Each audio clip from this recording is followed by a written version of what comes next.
Hello, welcome to the channel. I'm Chris and I'm here to talk about my Range Rover L322 today and why you might choose a Range Rover L322 or an L405 over the brand spanking new Range Rover that's out.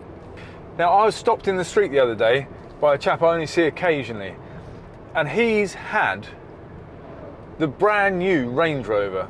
He had the launch edition and it looked absolutely stunning. However, 9 months in, it had spent most of the time at the dealership, and Land Rover have had around about, I think, 5,000 customer vehicles stuck in dealership due to part shortages. And that has meant they haven't been able to give the customers their cars back. The gentleman I saw had had his Range Rover, brand new Range Rover, 140,000 pounds of the car, back in the dealership more in 9 months than he had actually driven the car. And he had been lent, for the most part, another Range Rover. But towards the end, they were running out of cars, so he was given an alternative. Now, I didn't go to the exact details of what that was, but he wasn't happy the fact that his car still wasn't back with him. In the end, he ended up handing the keys back and getting a refund on his Range Rover because the car wasn't fit for purpose, which is a really sad thing, because what a beautiful car that was. And I'm sure once they've sorted out their technical issues and supply chain issues, I'm sure right now we're a bit further away from COVID, it's probably not the same story. But it is where Range Rover gets the bad name from, for reliability.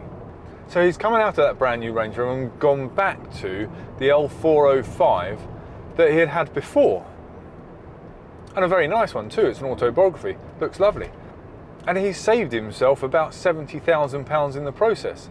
But he stopped me in the street to ask how my L322 Range Rover was, and I was quite surprised. He said, "I've seen you've had it for a while." I said, "Yes, I love it, I can't get rid of it.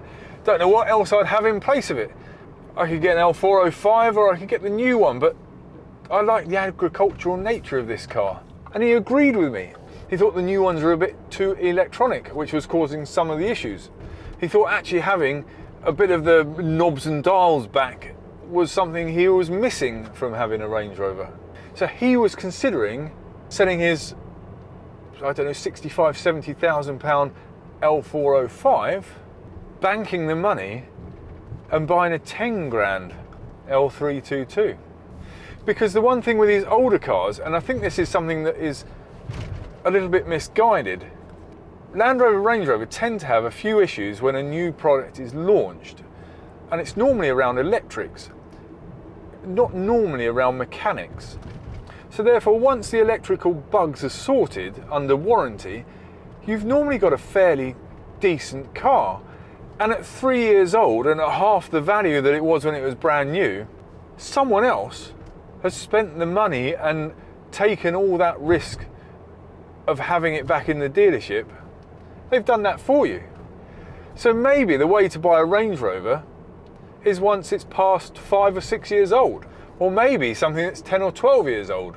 So why would you want an L322 over and above the L405 or the latest Range Rover? And forgive me, I'll insert the number of that car, the model number, on screen. I can't remember what it is at the moment off the top of my head.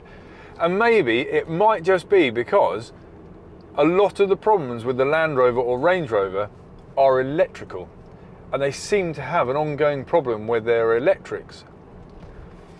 Even in the video that I referenced about Jeremy Clarkson loving his L322, was saying his other half had an L405 that was getting to 5 or 6 years old, and the electrics are bound to start failing.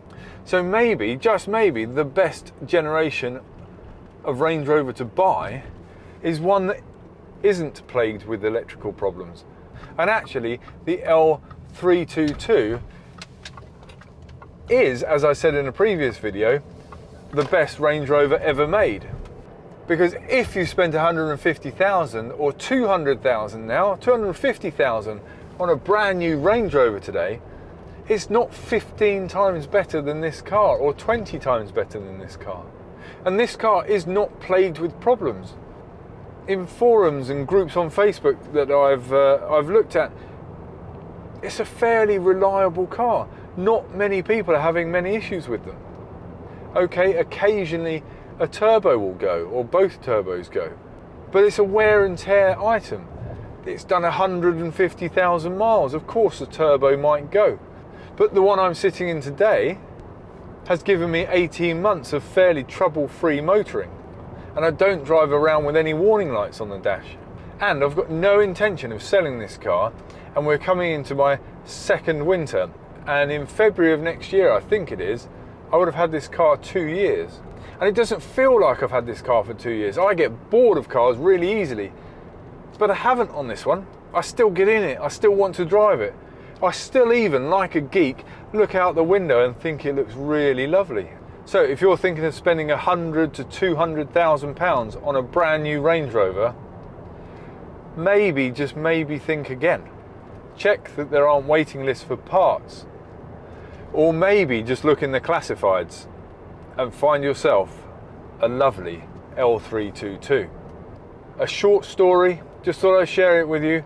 Really intrigued to see that someone might consider going from the newest to the previous generation, and when he's got the previous generation back, thinking about going backwards another generation to a 12-year-old car,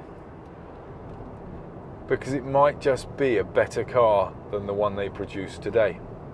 And on that bombshell, thank you very much for watching. It's all very much appreciated. And until next time, I bid you farewell.